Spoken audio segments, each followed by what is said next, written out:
Hello, everyone. My name is Kevin Sullivan. I am the host of Resurrecting the Spirit of Black America, and this is my co-host.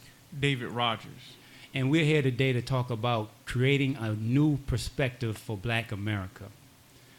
That is our objective. So the terms that we're going to begin with is resurrect. When we say resurrect, we're saying bring back to its original strength. We're saying make new again. When we are saying spirit, we're saying the core of a man, his truest essence. And when we say Black America, we're saying the descendants of Africans who were brought here in shackles. So the title of our show is Resurrecting Black America, subtitle, Creating a New Perspective of Black America. So to begin the show, we want to do a quick illustration, and we're calling it the parable of the crushed can. As you see here, we have a glass. This is what Black America looked like before coming to America and before being slaves. Actually, Black America was the crown jewel of the known world. People came to learn from Black America. They came to the Nile Valley because the blacks were masters in architecture. They were masters in agriculture. They were masters in math. They were masters in science. So everybody came from across the world to learn what they had going on in Africa. That was the perspective. So this symbolizes the black man before coming to America. This symbolizes Black America after crossing the transatlantic and becoming subservient slaves in America. So this is a big difference. It's a big contrast. As you can see, this looks way different than this. This perception is way different from this perception. So this is the perception that they had when they crossed the Atlantic. And then what happened after they crossed the Atlantic is this perception that was already dull, that was already for lack of better words, it was ugly and tarnished. It became even worse. The black man in America was crushed. So a perception that had already looked despicable became even more despicable with something called Willie Lynchism. And my co-host Dave can go into more of what that meant.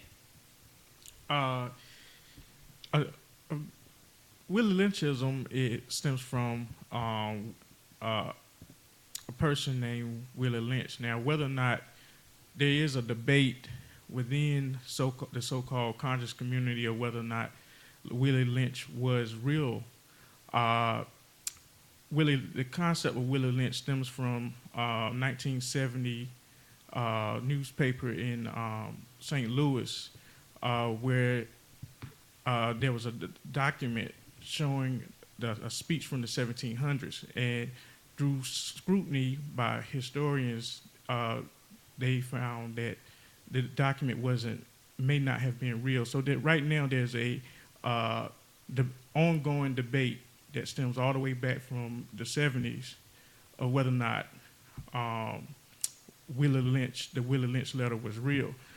However, the idea of Willie Lynch is real, and that is racism. And Willie Lynch has become essentially a symbol of racism. So whether or not Willie Lynch is real is a debatable issue, but what isn't a debatable issue is the reality of racism in America. So that's what we should get from the discussion of Willie Lynch. Right. So this idea of a strategy of breaking a slave, that's what it was known for. The Lynchism was known for. Like, he's breaking a slave. He's making the young go against the old. He's turning the dark against the light skin, right. etc. The breaking of the slaves, splitting them apart, so the slave can be ultimately and permanently subservient. So with this parable, we're going to walk you through history. So we learned what Black America was initially, this pristine glass. Then we found out what happened when they came to America. A lot of things were stripped from them, right? And then after they came, Willie Lynchism took place. It got even worse, right? So now we travel down history lane, and we learned that, okay, they said, we're going to make things better for you, though. So the Emancipation Proclamation took place. And that on paper said that, okay, the blacks are free, right? So with that came Jim Crow. And Jim Crow said, okay, yeah, you're free, you know, you're separate, but we equal, you know, so you're free, but you can't eat with us. You're free, but you can't drink from our water. You're free, but you can't live from us. So in essence, white America was saying, okay, we're making things a little better. So they were trying to detangle what had already started. But as you can see, the damage is still there. It's almost irreversible, right? So that's what happened with Jim Crowism. As we walk down history lane, the next thing that took place was desegregation, right? So that's when they talked about, okay, we can go to the same schools now. We're making things, quote unquote, better for you, Black America. You can go to the same schools. You can work at the same places we work, et cetera. You know, you can eat at the same places we eat. So that's when you saw a shift, so to speak. All right, but Black America still looked like this. This was still the perception of Black America. So we keep going down history lane, and we find out 400 years later, right? Right. 400 years later, we're in year 2016. 400 years later, the African was looked at a certain way initially. He became this when he came to America. America, so-called, fixed their wrongdoings, but it's still, the perception is still this, right? And now we live in the world today, 2016. And this is the perception of Black America. The perception of Black America is that Black America is violent. Black America is people who don't understand family. They're irresponsible parents. Black America are drug addicts. They're slobs. They don't know how to dress. Black Americans are ignorant. So that is the perception that the world has on Black America. Think about it.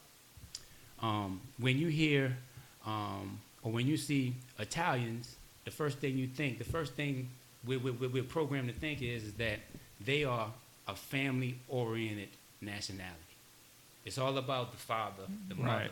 the family unit. That's all you see in the movies. That's all you see even in the reality shows. That's what you think when you think Italian.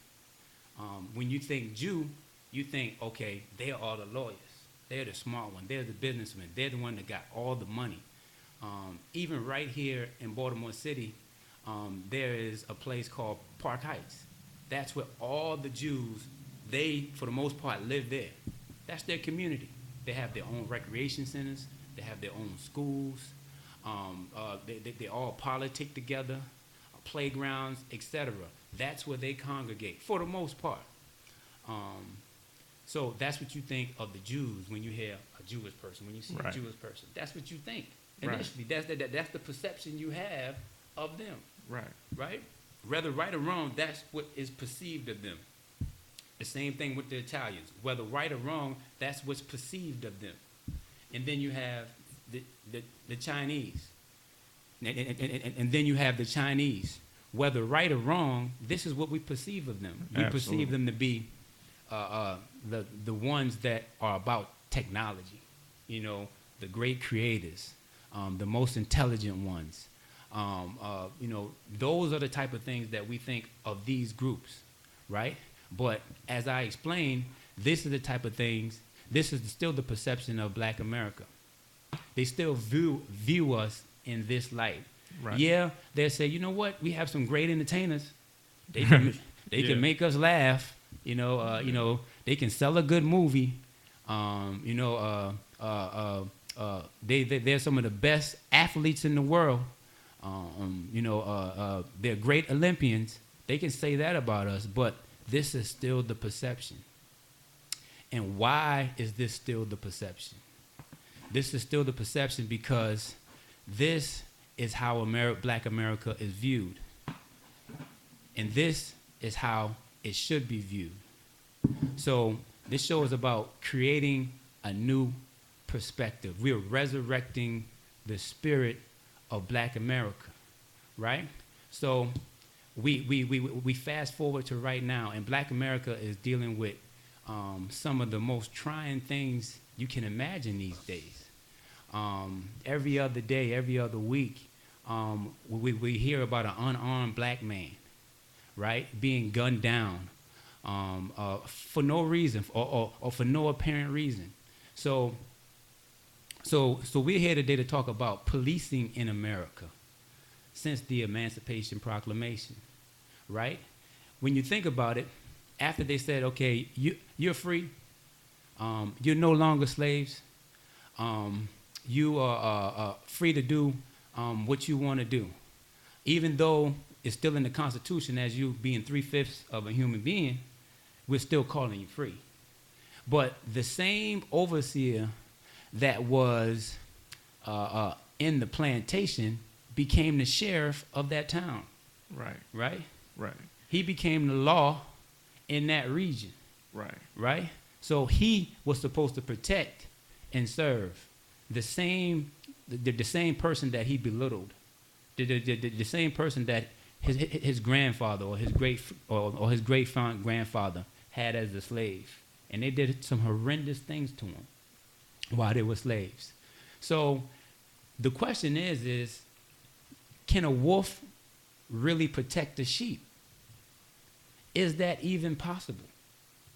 It's no way possible that a wolf can protect a sheep. Why? Because a wolf does not love the sheep. Right. A wolf sees the sheep as, okay, this is prey. You know? Exactly. Right? Yeah. So in order for somebody to protect me, that person has to love me. Right? So the police brutality in America, it stems from way back then. Yeah, exactly. It's a problem. It's a systematic problem that stems from way back then. Yeah,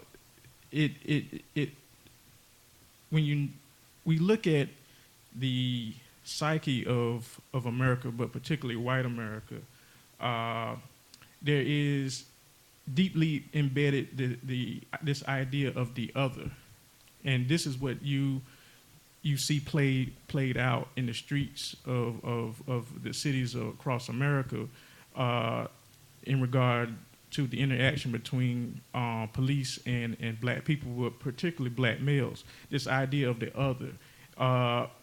This is how you're able to. Police are able to, with impunity, shoot black males.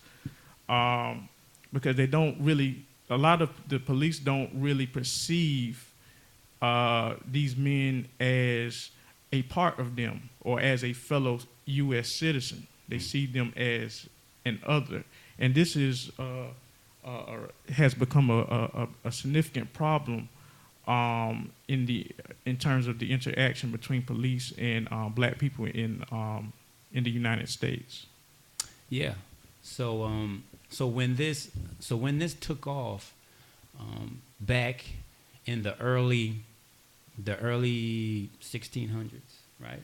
Yeah. When this all took off, the idea of Willie Lynchism, the idea was we are going to show the guys at this plantation how you can bring somebody in, turn them into a slave, right, and make a profit off of them for years and years and years, and at the same time socially engineer them for future deconstruction, right, for future dysfunction, for future for the most part domination, right? Right.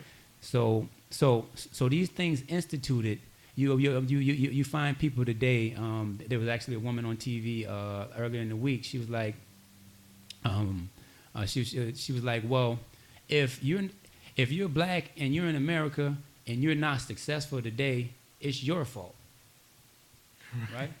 She had the audacity to say it's your fault if you're not successful, right?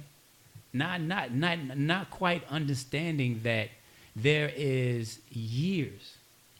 Right. It's history involved.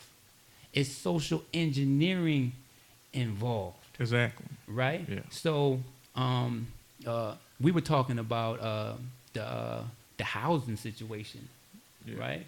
And how that happened from slavery into now. We were talking about the diet situation, et cetera, but the housing situation. Yeah, a lot of what you've seen today is an extension of poor economic conditions. For example, the migration from the south to the north. Blacks were crowded in places where there was limited housing, and normally in a capitalistic society, that regional economy would respond to the influx of new people coming in, but that wasn't the case because there weren't banks established that would give loans to blacks so that they could build their own housing. Let's say Chicago, south side of Chicago, Harlem, New York, right here in Baltimore, Maryland, even though technically Baltimore is in the South. So what we're seeing today is a conflict is as much a racial conflict as is as much a class conflict as it is a racial conflict, and that's what you're seeing played out on the streets of the cities in the United States of America. Yeah. So it's not an issue. The issue is not whether or not Black America can be successful, because quote unquote, we've made things better for you all. We've stretched the broken can just a little bit. It's not about that. It's about it's about a perception now. It's about when you walk down the street, when you see a black man, when you see a black woman, what's the first thought that comes to your mind? Right. So you have a business, right? And a black man has a business. And this even crosses some lines with other black people. Right. Like, in their minds, automatically, their program, the perception is no, this person's product is better than the black man's product or Black America's product. Right. Right? And I'm not talking across the board, but I'm just talking for the most part. I'm talking about my own personal experiences and the experiences that millions of other people have day by day, especially our teenagers. They see it every day. They try to understand it. They're trying to see through this fog. They don't understand what the real source is. They didn't ask to be born into this world. Right. But they come into this world and then they see they see all of this madness, and they're trying to understand, okay, why my daddy ain't here? All of my white friends, they got daddies in the house, right? All of my Italian friends, they got daddies in the house. All of my Chinese friends, they got daddies in the house. Right. How come my daddy ain't here? Well, the black man in America has been systematically destroyed, and there's a million reasons why, but what we should be concerned about is that it happens, and we should, as a people, be looking for solutions to stop it from happening. Never mind that the psychology behind who's doing it, the fact that it's happening, and it really, and I hate to keep harping on it, but it really goes back to economics. Are black people providing for themselves, building businesses and institutions to serve the black population in this country? And right now we're not seeing that. So really, it has to be a combination of improvements, systematic improvements overall, but also the construction of businesses and institutions within the black community to serve the interests of black people. Yeah. And the social engineering that took place, this is a critical point that we want everybody to get. If you don't get anything else, you need to get this. The social engineering that took place when the black American came into America, became slaves, was instituted, was put under the Willie Lynchism. The thing that we want you all to get, that this social engineering happened for a particular reason. Yeah, it was about money, it was about wealth, but it was about desecration, it was about racism. It was really wickedness. It was a spiritual wickedness going on, right? That's really what it was about. Right. But also, it had to do with white America, right? Yeah. Elevating themselves. It was about they needed a class of people that could be forever underneath their feet. Right. Right? So Yeah. that they could elevate themselves. Well, yeah. People had to recognize, and I always go back to history to use as a tool for analysis.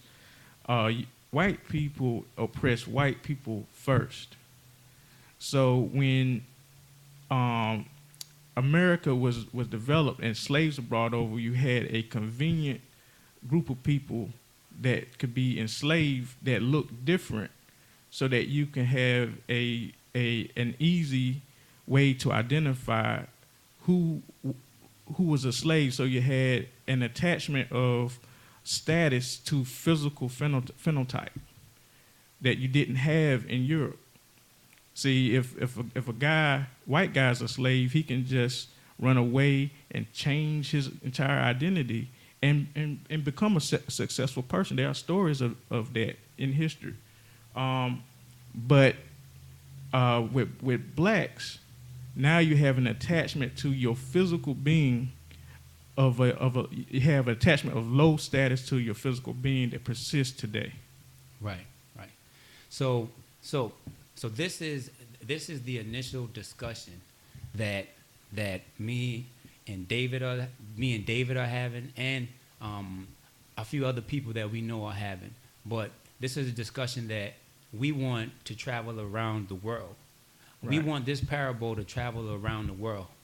We want everybody to get the fact that the black man, who he is, who he will be, the future, his legacy is not one of this. It won't be this. Right. This will not be the perception of the black man, of black America. This will not be it. This is what white America wanted. This is what they designed back in the 1600s. And this is what they're fighting against. So it won't be this. We are creating a new perspective. This is going to be the new perspective. This is going to be the black man in all of his glory, and all of his significance, and all of his might, right? And it's something that I got when I was reading a passage in the Bible. It was a passage about a man who they call Lazarus. He was in a tomb, so to speak. But before that, he was just sick. And they called upon a man called Jesus, and they said, "Jesus, come. We know that you can heal, Lazarus. We need you here right now." And Jesus didn't come right away. They were looking for him to come right after he got the message. He didn't come right away. But when he got there, they said, "It's too late. He's in the tomb. He's all wrapped up and everything. It's been a couple of days even. It's too late. What can you do?" And Jesus said, "If thou wouldest believe, thou would see the glory of who?" Like Jesus, people say a lot of things about Jesus, but he never took no credit on himself. He always pointed to God. He said, "If thou wouldest believe, thou would see the glory of God." So he resurrected something that was dead. And that's the power that we have. Right. That's the power that we possess. Not only are we creators, not only as we people we can say, let there be, and there be, but we can say, rise up. We can say, get up. Absolutely. We can call the name, right? Because he said Lazarus. He called his name. He was dead, and he called his name. He said Lazarus, and Lazarus got up. So we calling Black America. We're saying, right, Black America, get up. Look at what happened. This is the source of the problem. This is the source of the problem. So not only do me and my co-host, not only do we have the ability to explain what's going on in this world currently, what the source of the problem is, but we also have solutions to the problem. But in order to understand where you're going, you got to know where you came from. Exactly. You got to right. know where you came from. Yeah. So we know our legacy. We know where we came from. Now we know what happened to us, right? Now we know where we got to go. And we are going to be coming back with a couple of more shows, a few more shows. And not only are we going to be talking about this problem, because we're going to do this illustration every time. Every time we come, we're going to do this illustration because it's that powerful. Right. Right? But what we're going to do is we're going to go into something else. Today, we focus in on the policing aspect of America since the Emancipation Proclamation. How can a wolf protect the sheep? You got to first love me if you're going to protect me. Yeah, you might got a call that, okay, it's somebody out on the streets. He's acting erratic. She's acting erratic. It's somebody sitting in the car. We don't know what he's doing. Right. It's somebody with a hoodie on at night. We don't know what he's doing. It's somebody out selling CDs. We don't know what he's doing. It's somebody out doing this, and he's black. Yeah, you might get a call. But if you love me, when you get out to that call, the first thing you're gonna do is say, okay, all right, let me see what's going on. Right. There's no weapon involved. I have the upper hand. I have a taser, and I have a gun, and I have a backup, and I have cuffs, right? There's no weapon involved. The first thing you do is you don't pull out a gun. You don't shoot. Why? Because you love the person that you're protecting and serving. You love them. So you're going to try to de-escalate. You're going to try to figure out, okay, how can I get this thing settled first? How can you be a police? How can you be a cop? How can you say that you're protecting and serving and you threatened by somebody who don't even have the same power that you got? A person don't even got a gun. A person running away from you. Right. A person backing up from you. How can you say you protecting and you serving the community? You got to love me if you're going to protect me. So that's what it's about. We touched on the topic of policing in America today, and we can go further too. Yeah. The next time we come back. But we also want to touch on the housing situation. Right. Because people forget that blacks got redlined out of communities. Right. Blacks, was pushed into certain situations and living conditions since the Emancipation Proclamation. Okay, so the whole time while all that was going on, guess what white America was doing? They was buying property. They said, you know Right. what? Yeah, you free, but we gonna be your landlords. Yeah. They say, okay, yeah, you free, but we gonna set the menu. We gonna create your diet. We gonna tell you these are the best things to eat. Yeah, you free, you know what? But we gonna be your saviors. We gonna create we gonna create the CVS's and the Rite Aids, and we gonna create pharmacy. Right. Right? We gonna be your saviors. And also, they said, okay, all right, we also gonna establish law, and that's part of the reasons why we are not 100% around. Okay, let's go out and riot and destroy things. Let's go out and let's shoot the police. We're not 100% behind that. Because Right. after you do all of that, the laws are still on the books. Yeah, it's a systematic issue. It's a systematic issue. Yeah. We have to start with, okay, these are the laws, President. These are the laws, Governor. These are the laws, Supreme Court. These Right. laws are unjust, they are unfair, and this is the issue that we're dealing with. You have to change these laws that's on the books. Yeah. So it's about changing the laws, because now they got laws in place and they're saying, okay, we gonna be your hope. You don't got to hope in God. You come in this courtroom, you better hope in me.